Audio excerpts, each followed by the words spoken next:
Hello my YouTube family, welcome back to my YouTube channel Palak beauty care salon. आज मैं आपके लिए फिर से एक नया ट्यूटोरियल लेके आ गई हूँ। आईब्रो थ्रेडिंग का है। आप देख रहे हैं इनकी कितनी ज़्यादा डेंस ग्रोथ है।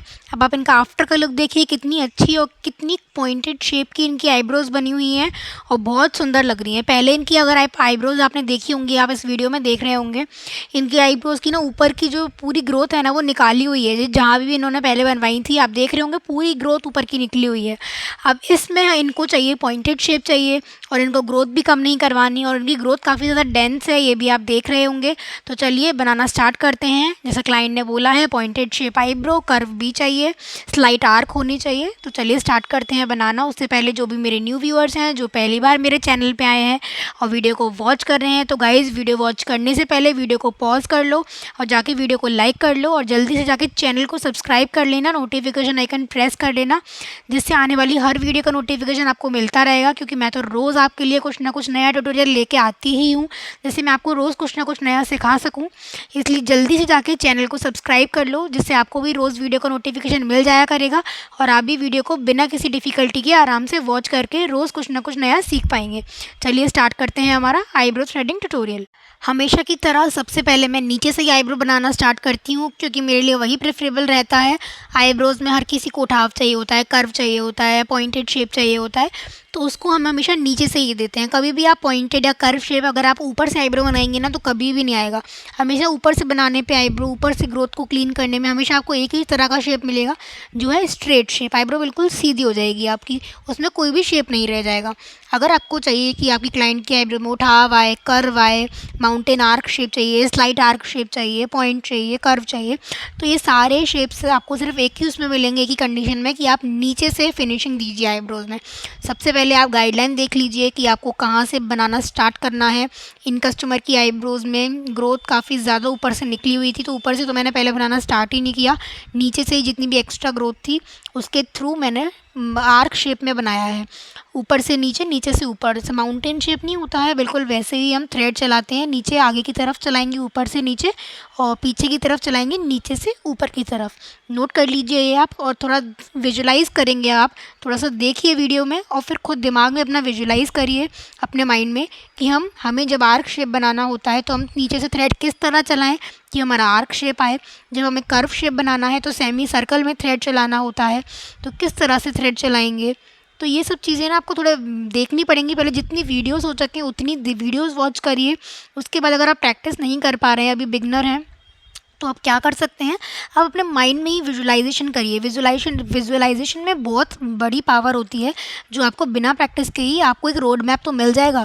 आपको ये तो पता रहेगा कि हमें किस तरह के शेप में किस तरह से थ्रेड चलाना है और कहाँ से ग्रोथ निकालनी है। कहाँ से ग्रोथ निकालेंगे तो पॉइंट दिखने लगेगा, और कहाँ से पॉइंट निकाल देंगे तो आईब्रो कर्व आ जाएगी। और मैंने ये तो आपको बता ही दिया है कि जब आप ऊपर से ग्रोथ निकालते हैं तो आईब्रो आपकी स्ट्रेट हो जाएगी। इसलिए कभी भी आप ऊपर से आईब्रोज बनाना स्टार्ट मत करिए। लेकिन अगर कोई जो है ऐसा कि जो ऊपर से ही आईब्रो बनाना स्टार्ट करता है, या आपकी ऐसा पकड़ में आ गई, आपकी हैबिट में है कि आप ऊपर से ही बनाना स्टार्ट करते हैं, तो आपको क्या करना है, सबसे पहले आपको अपनी आईब्रोज़ के जो ऊपर के एक्सेस हेयर हैं उनको सीधे से कट करना है। और फिर जितने भी ऊपर ऊपर दूर दूर हेयर दिख रहे हैं, जिनको हम एक्स्ट्रा ग्रोथ बोलते हैं, एक्स्ट्रा हेयर ग्रोथ, सिर्फ उन्हीं को क्लीन करिए, फिनिशिंग दीजिए। ऊपर से पॉइंटेड शेप चाहिए तो ऊपर से भी आप पॉइंटेड शेप की तरह थ्रेड चला दीजिए, ठीक है, जिससे आपका ऊपर से जो भी फिनिशिंग है ना वो मोटा मोटा वो तो आ जाएगा। लेकिन उसके बाद फिर नीचे जब आप आएंगे ना, तब आपको एक्स्ट्रा ग्रोथ क्लीन करना है और ग्रोथ में एंटर करके तभी आपको नीचे से ही निकालना है। ग्रोथ में अगर आपको एंटर करना है, सपोज़ क्लाइंट को आईब्रो पतली चाहिए, मीडियम चाहिए, बहुत ज़्यादा थिक है, तो आप ऊपर से कभी भी ग्रोथ ना निकालें, ऊपर से सिर्फ फिनिशिंग टच दे दें। उसके बाद नीचे से निकालें आप ग्रोथ, क्योंकि नीचे से जितनी ग्रोथ आप निकालेंगे उतनी ही क्लाइंट की आईब्रो में फिनिशिंग आएगी और उतना ही परफेक्ट और उतना ही शार्प शेप क्लाइंट की आईब्रो का दिखेगा। आप, ये तो बहुत ज़्यादा ऑब्वियस है कि जितनी आप हेयर ग्रोथ निकालते जाएंगे ग्रोथ पतली होती जाएगी, और नीचे से निकालेंगे तो उठाव भी उतना ज़्यादा आएगा। तो ये क्लाइंट की प्रेफरेंस पर डिपेंड करता है, उनको कितनी मोटी या कितनी पतली आईब्रोज चाहिए। आप वीडियो में देख ही रहे हैं कि जितनी ज़्यादा डेंस ग्रोथ होती है उतना ज़्यादा प्रेशर के साथ हमें थ्रेड चलाना होता है स्किन में दबा के।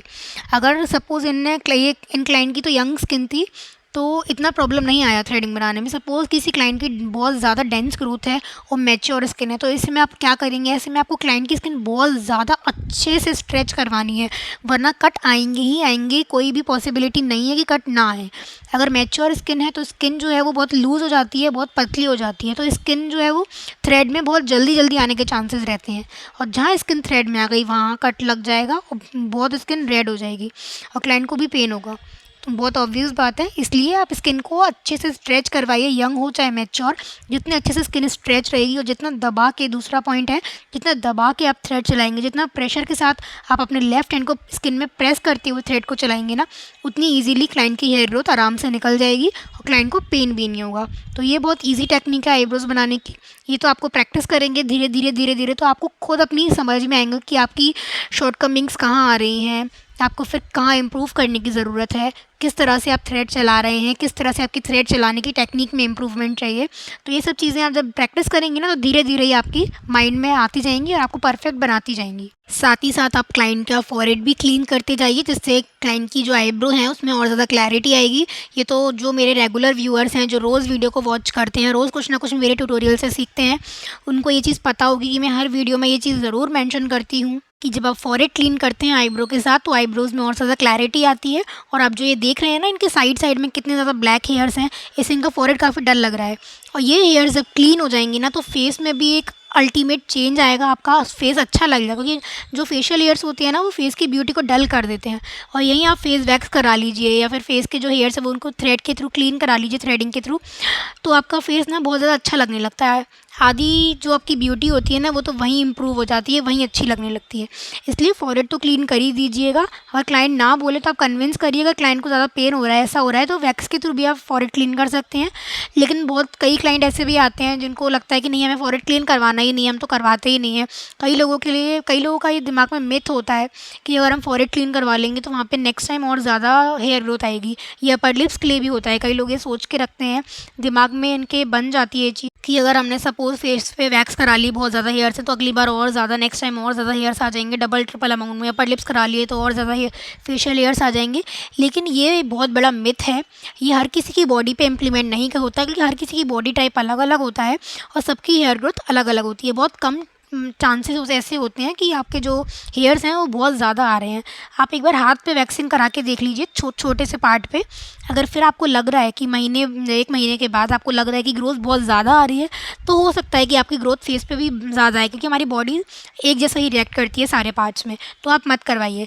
लेकिन अगर ऐसा नहीं है कि आपकी ग्रोथ नहीं आ रही है, ग्रोथ कम होकर आ रही है, तो आपको करवाना चाहिए, क्योंकि वैक्सिंग से मोस्टली ये चीज़ होती है कि आप करवाते रहते हैं ना, आपने सपोज़ करवा लिया, आपने 1 साल रेगुलरली करवा लिया, हर महीने करवाते हैं आप, तो आप देखेंगे, ये चीज़ नोट करेंगे कि वैक्सिंग से ना हेयर ग्रोथ बहुत कम होके आती है और आपको फिर ज़्यादा पेन भी नहीं होता। जब हेयर्स निकल जाते हैं तो आपकी बॉडी बहुत ज़्यादा क्लीन लगती है, चाहे वो फेस हो, चाहे आपके हैंड्स हो, चाहे लेग्स हो। ये चीज़ तो नोटिस करते हैं आप, आपको वैक्सिंग करानी ही चाहिए अगर आप कहीं शादी या पार्टी में जाते हैं, क्योंकि बॉडी हेयर्स बहुत बिल्कुल अच्छे नहीं लगते हैं। लेकिन कई लोग नहीं करवाते हैं, तो it's their choice, none of our business. चलिए moving on to our eyebrow threading tutorial. अब देखिए आईब्रोज़ तो हमने बना ली हैं, दोनों आईब्रोज़ कितनी परफेक्ट और कितनी कर्व शेप में लग रही हैं। जितना पॉसिबल था उतना मैक्सिमम मैंने इनका कर्व दे दिया है, जिससे इनकी आईब्रो पतली भी ना लगे और सुंदर भी लगे। यही ब्यूटी होती है आईब्रो थ्रेडिंग की। अगर आपने एक बार परफेक्शन आ गया आपके हाथ में, आपने आईब्रो थ्रेडिंग बनानी सीख ली, तो आप इतनी सुंदर और इतनी अच्छे तरीके से आईब्रो बना पाएंगे ना कि आपके कस्टमर, अपने क्लाइंट खुश हो जाएंगे बहुत। तो इसलिए आईब्रो थ्रेडिंग की जितनी ज़्यादा प्रैक्टिस करेंगे उतना ज़्यादा आपके हाथों में परफेक्शन आता जाएगा। अब हम फॉरहेड भी क्लीन करते जा रहे हैं। फॉरहेड पे भी आप देख रहे हैं कि कितने ज़्यादा हेयर ग्रोथ है। इनका कलर तो फेयर है, जिनका कलर फेयर होता है ना, उनके तो ब्लैक हेयर्स होते हैं फेस पे, तो वो बहुत ज़्यादा फेस को डल कर देते हैं। क्योंकि हमारा फेस का कलर फेयर है और फेशियल हेयर्स ब्लैक हैं, तो ऑब्वियसली वो अलग से दिखते हैं। इसलिए फॉरहेड करवाने से हमें 2 चीज़ होती हैं, एक तो फेस हमारा अच्छा लगता है और दूसरी हमारी आईब्रो में भी क्लैरिटी आती है। अब आप देख रहे हैं इनकी आईब्रोज़ का फाइनल लुक, कितनी ज़्यादा कर्व और कितनी हल्का सा पॉइंट हमने दे दिया है जितना हो सकता था, क्योंकि इनकी ऊपर से ग्रोथ ऑलरेडी निकली हुई थी, इसलिए हमसे जितना हुआ हमने दे दिया है। अगर आपको भी वीडियो ट्यूटोरियल पसंद आया हो, इस ट्यूटोरियल से कुछ नया सीखने को मिला हो, तो मेरी वीडियो को लाइक ज़रूर करिएगा फ्रेंड्स, और चैनल को जाके तो अभी जल्दी से सब्सक्राइब कर लो, क्योंकि मैं कल भी आपके लिए कुछ ना कुछ नया ट्यूटोरियल लेके आऊँगी। आपको भी इसका नोटिफिकेशन चाहिए, तो जल्दी से चैनल को सब्सक्राइब कर लेना, वीडियो को लाइक कर लेना, शेयर कर लेना। चलिए मिलते हैं कल नेक्स्ट ट्यूटोरियल में friends. Till then take care, bye. Bye bye, जय श्री राम, राधे राधे। सब्सक्राइब कर लेना।